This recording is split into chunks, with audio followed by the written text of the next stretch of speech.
Look at your dinner plate right now. If there's meat on it, there's a statistical certainty it came from one of three animals: a cow, a pig, or a chicken. Maybe a lamb if you're feeling fancy. You've probably never once questioned that. It's just what meat is. But here's the strange part. There are roughly 5,400 species of mammals on Earth. Dozens of them are large, herbivorous, and objectively more nutritious or efficient than a cow. Throughout history, humans have tried to taming almost everything, from cheetahs to crocodiles. Yet we've built our entire global civilization around a tiny handful of species. Was it because they were the healthiest options? Or did we just default into it because of a 10,000-year-old historical accident? To understand why your grocery store looks the way it does, we have to talk about farmability. Just like the ability to drink milk into adulthood is a genetic anomaly, the ability for an animal to be farmed is a biological rarity. For most of human history, the idea of farming an animal would have sounded insane. Most large mammals are wired for one thing: survival.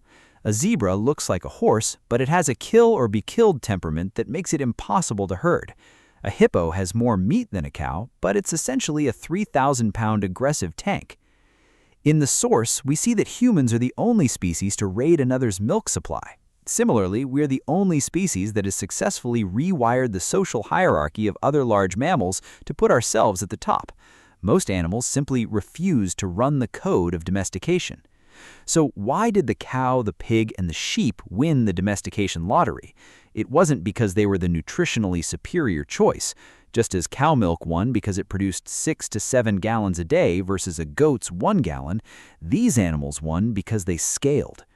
Cows were easy to herd in large numbers, tolerated various climates, and, most importantly, they didn't demand individual attention. We didn't choose them because they were the best meat. We chose them because they were the best biological machines for an industrializing world. Think about the alternatives we ignored. In parts of the world, people do farm buffalo or camels, and just like their milk, their meat is often higher in protein or lower in fat than the standard beef you buy. Buffalo milk is thicker and carries more calcium, and their meat follows a similar trend of nutrient density. But because we built a global supply chain around the cow, everything else became a specialty item or a backup option. Then you get into the animals that sound like historical fiction. In the 1910s, there was a serious movement in the U.S. Congress to import hippopotamuses to the Louisiana bayous to solve a national meat shortage. It was called the American Hippo Bill. If we had passed that law, your default burger today might have been hippo. It sounds ridiculous, but so does the idea of drinking donkey milk. Yet historically, donkey milk was used as a standard infant formula in Europe because its protein profile is actually closer to human milk than a cow's is. We chose the cow, the pig, and the chicken not because they were objectively the healthiest, but because they fit the global infrastructure we were building. We traded variety and raw nutrient density for availability. This brings up the same modern wrinkle we see with milk. Just as 2/3 of adults are actually lactose intolerant because their bodies are running the original code, our modern diet of mass-produced meat is an evolutionary outlier. We've spent 10,000 years tuning our society to 3 animals, but your gut hasn't necessarily caught up. The healthiest diet for you personally might be the one your specific ancestors adapted to, whether that was reindeer in the north or camel in the Middle East.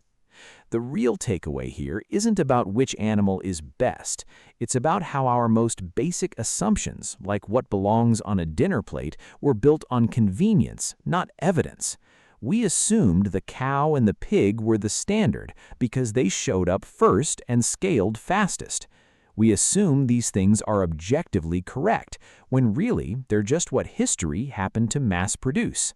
Next time you're at the store, remember, you're not eating the best the world has to offer. You're just eating the animal that got there first.